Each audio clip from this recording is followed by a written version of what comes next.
Centroamérica entre líneas es un blogcast sobre narrativas poéticas y escritores de Centroamérica. Bimensualmente abrimos las páginas de un libro de Costa Rica, El Salvador, Honduras, Guatemala o Nicaragua. El contexto social, económico y cultural de la región centroamericana se filtra entre las líneas de la narrativa de sus realidades. Y en Centroamérica entre líneas se convierte en una dinámica de construcción literaria, de búsqueda y descubrimiento, de la mano de autores y autoras del Istmo Centroamericano. Centroamérica entre líneas es un podcast de la Biblioteca, Café de Libros, y está disponible en Spotify, iVoox y Apple Podcast, y en nuestro sitio web labiblioteca.org, en la opción Blogcast. Gracias por acompañarnos en este transitar literario centroamericano.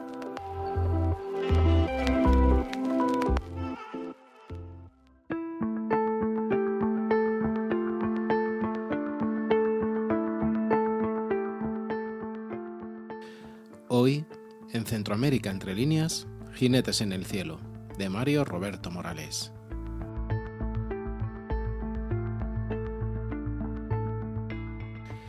Literatura, historia, memoria son tres palabras que se entrelazan para reconstruir un pasado y un presente doloroso de una región, la centroamericana, en la que la mayoría de sus países cuentan con recientes heridas sociales a medio cicatrizar, producto de los intensos conflictos armados vividos durante décadas. Una región que trata de reconstruirse a través del perdón y el olvido, sin ser conscientes del riesgo que conlleva esa última palabra. No se puede olvidar aquello por lo que se ha pasado y no exactamente por un ánimo de venganza u odio perpetuo. Todo lo contrario, para no repetir esos errores, para no quedarse anclados en los mismos sucesos y de esta forma crear un sentido de responsabilidad social y cultural en nuestra sociedad. Esa misma sociedad que poco a poco se ha vuelto indolente frente al dolor ajeno. Los conflictos armados centroamericanos, el terrorismo de Estado y la intervención militar estadounidense sucedidos en la región tras el triunfo de la Revolución Sandinista nicaragüense en 1979, impulsó una intensificación de la lucha revolucionaria por la implantación del socialismo en Centroamérica. La agresiva política exterior de Estados Unidos supuso un incremento mayor de la guerra en la región centroamericana. Una prolongada y brutal confrontación armada entre las fuerzas guerrilleras y la violencia desatada por los gobiernos regionales convirtieron a Centroamérica en la región más volátil y convulsa del mundo en el marco de la Guerra Fría. En Nicaragua, el Frente Sandinista de Liberación Nacional finalmente, tras años de guerrillas, derrocó a la dictadura de Somoza en 1979. Dicha dictadura fue la más longeva de Centroamérica, que duró alrededor de 46 años. Estados Unidos respaldó una rebelión contrarrevolucionaria antiizquierdista conocida como los Contras, como estrategia de oposición a la revolución nicaragüense. El Salvador, que ya tenía conflictos con su vecino Honduras desde los años 60, a raíz de la guerra del fútbol, a finales de los años 70, iniciaría una serie de guerrillas internas entre el gobierno militar de ese país y el Frente Farabundo Martí de Liberación Nacional. Producto del descontento social, se produce un estallido total de la guerra civil. Estados Unidos apoyó al gobierno militar salvadoreño con dinero, formación y armas. Un conflicto que terminó a principios de la década de los 90, en el que murieron entre 75.000 y 95.000 personas. En Guatemala, tras el golpe de Estado que derrocó a Jacobo Arbenz en 1954, respaldado, como no, por una agencia del gobierno federal de Estados Unidos, se produjo una guerra civil en este país entre 1962 y 1996.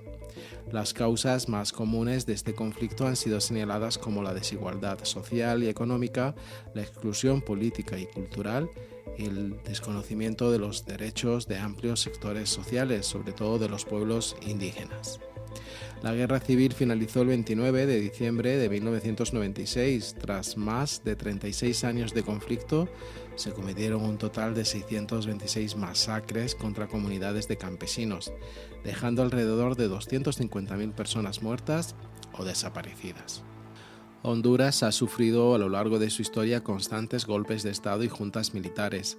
Este país fue ocupado militarmente por los Estados Unidos, convirtiendo el territorio hondureño en una enorme base del ejército estadounidense para mantener el control hegemónico norteamericano en Centroamérica, durante casi toda la década de los 80 y parte de los 90.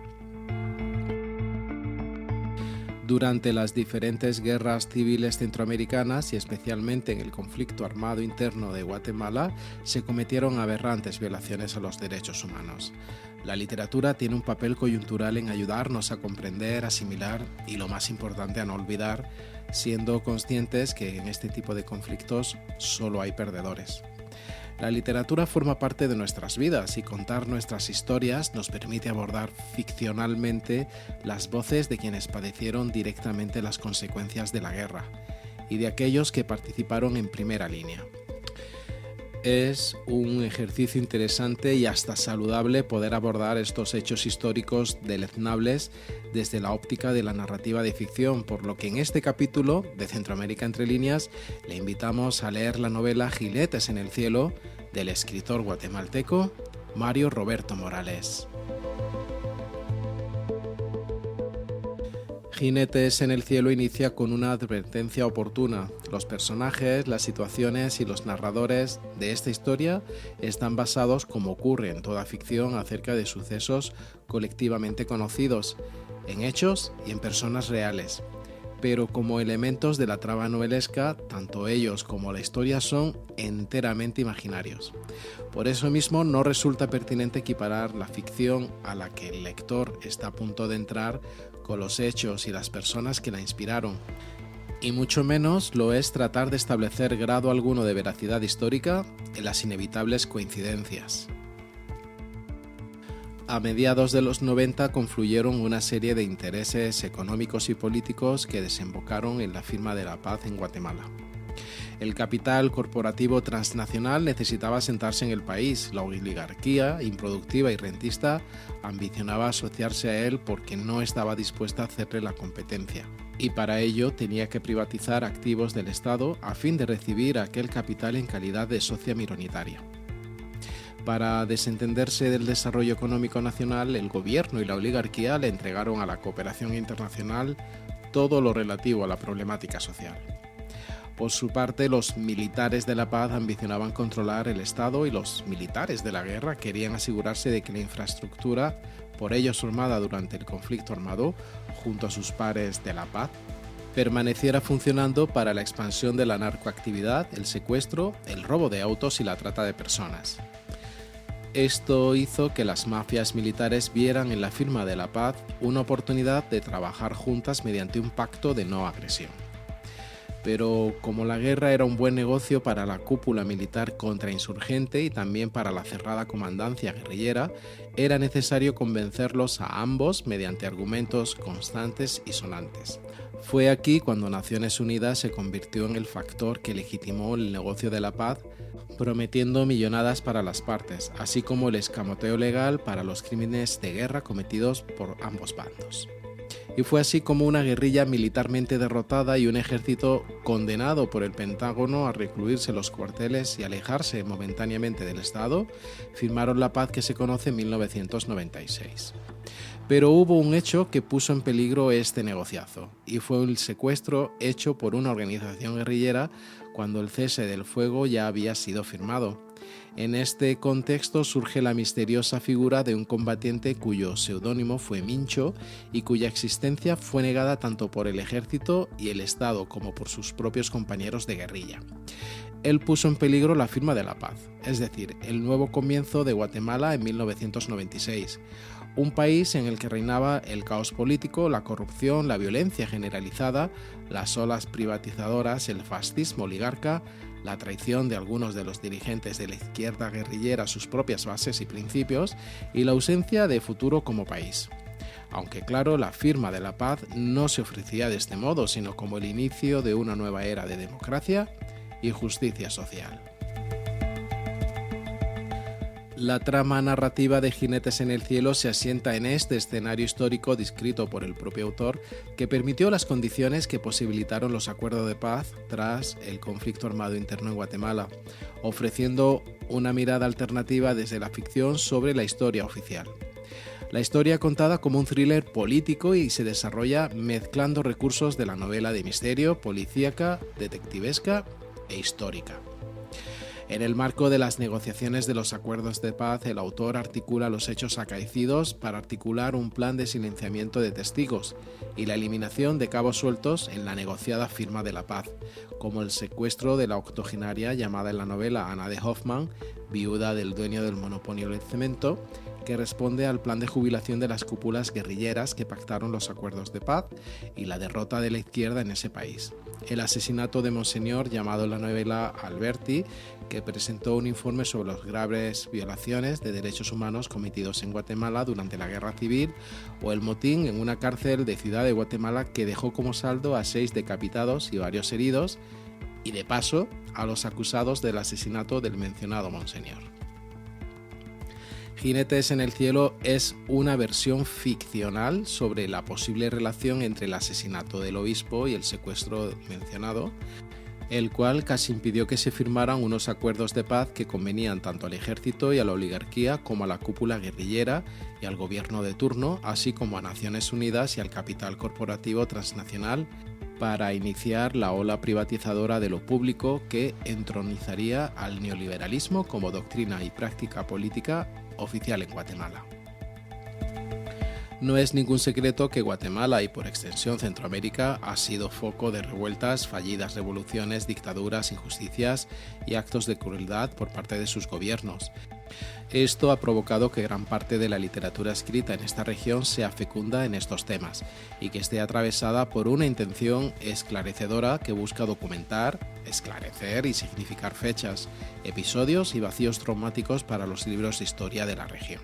El escritor Mario Roberto Morales teje de manera magistral en 3 partes un entramado de personajes y relaciones, verdades y mentiras, de hechos acaecidos de la reciente historia de Guatemala, hilvanados con el delicado hilo de la ficción, con tal grado de coherencia y verosimilitud que tras la lectura de Jinetes en el cielo queda esa sensación de duda que se debate entre abrazar sin ambajes la ficción o la sombra de una verdad política disfrazada de ficción histórica. En la primera parte, El rumor de la noche, Fabián, el periodista, va asumiendo su papel de mediador entre guerrilla, policía militar y grupos de poder en el caso del secuestro de la octogenaria oligarca cementera. En la segunda parte, titulada El tropel y la fuga, la trama y el enjambre de subtramas ahondan en la mediación del secuestro, el pago del rescate y el macabro asesinato del Monseñor Alberti. De hecho, es en esta parte en la que el escritor, a nuestro juicio lector, desarrolla en el Café del Conde, ubicado en la zona viva de la ciudad de Guatemala, una de las escenas más cinematográficas de la novela. En la tercera parte, La luz en la sombra, el protagonista, el periodista Fabián, comienza a cuestionarse su presencia en todos los hechos acaecidos, tomando conciencia de que él es un elemento más en el juego político y sin tener claridad de su papel en todo eso. Lo que en sus propias palabras define como una guerra de espejos o una larga sinfonía de matrioshkas, su labor era escribir un libro sobre todo lo ocurrido, mismo que a pesar de todas sus dudas en cómo hacerlo, lo terminará haciendo en un pueblo costero del norte de España. En el ajedrez político que Mario Roberto Morales recoge en Jinetes en el cielo destacan los personajes y las intensas relaciones que se establecen bajo mentiras, medias verdades o intrincadas confesiones. Uno de los protagonistas, Fabián Algara, periodista designado como mediador en un fuego cruzado entre respuestas a medias, truncadas por una realidad que se mueve a tal velocidad que no se deja atrapar, como un chisme, como un rumor, como una orquestación de murmuraciones que dejan en la imaginación de la gente 1000 cambios abiertos para hacer transitar sus fantasías, sus deseos, sus futiles aspiraciones. Juancho, un guerrillero que, pese a no tener la conciencia tranquila, en algún momento se negó a negociar con los militares, sobre todo con Cuevas Ruiz, el maldito genocida como él lo llama, incluso si esa decisión ponía en peligro los acuerdos de paz. Los personajes féminas, Mari Carmen, Tina Escalante o Brenda, con intereses definidos, cambiantes, según se desarrolla el contexto y sin límites para conseguir lo que desean. Muchas escenas cuentan con una elevada carga erótica, acentuando la promiscuidad ideológica de los protagonistas. Ni guerrilleros, ni militares, ni civiles, ni religiosos, ni la comunidad internacional respetan acuerdos, tratos ni ideales, puesto que es la única forma de sobrevivir. En palabras del poeta y ensayista guatemalteco Giovanni Emanuel Cocholca Tojón, hablar de Mario Roberto Morales es hablar del siglo de Asturias, Luis Cardoza, Augusto Monterroso, del tío Max Ximón, de Luz Méndez de la Vega, de Otto René, de Alaí de Fopa, del Che Guevara, de Roque Dalton, de Margarita Carrera, de Carlos López, de Roberto Obregón, de José Luis Perdomo Orellana, de Gloria Hernández, de Francisco Morales Santos, de Gerardo Guinea y de la interminable noche de dictaduras en Guatemala y en Centroamérica. Jinetes en el cielo es una novela negra en mayúsculas cuyos escenarios se van construyendo mediante los diálogos fluidos y escenas a ritmo frenético. Personajes que entran y salen en escenarios plenamente reconocibles de Ciudad de Guatemala. Y es que desde nuestra humilde opinión las ciudades centroamericanas, especialmente sus capitales, son escenarios muy literarios, dignos de novela negra como es el caso de Jinetes en el cielo. Si bien es cierto que el propio autor nos advierte de que no resulta pertinente equiparar la ficción con los hechos y las personas que la inspiraron, es arriesgado tratar de establecer grado alguno de veracidad histórica en las inevitables coincidencias. Sin embargo, tras la lectura de Jinetes en el cielo, queda esa sensación de que todo encaja tal y como tan magistralmente lo plantea Mario Roberto Morales, quedando en nuestro imaginario cientos de pensamientos conspiranoicos y una pregunta esencial. ¿Y si en verdad Jinetes en el cielo no fuese ficción?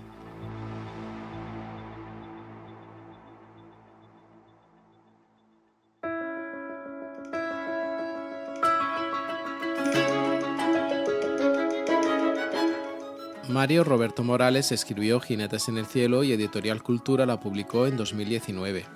Mario Roberto Morales nació en 1947 y falleció en 2021. Fue un escritor, académico, docente universitario y periodista guatemalteco.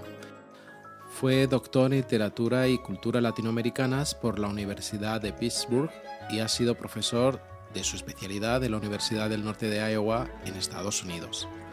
Entre sus publicaciones se encuentran los libros de cuentos La debacle y el libro de las relaciones olvidadas, las novelas Los demonios salvajes, El esplendor de la pirámide, Señores bajo los árboles, Lo que se fueron por la libre, El ángel de la retaguardia, Obraje y Jinetes en el cielo.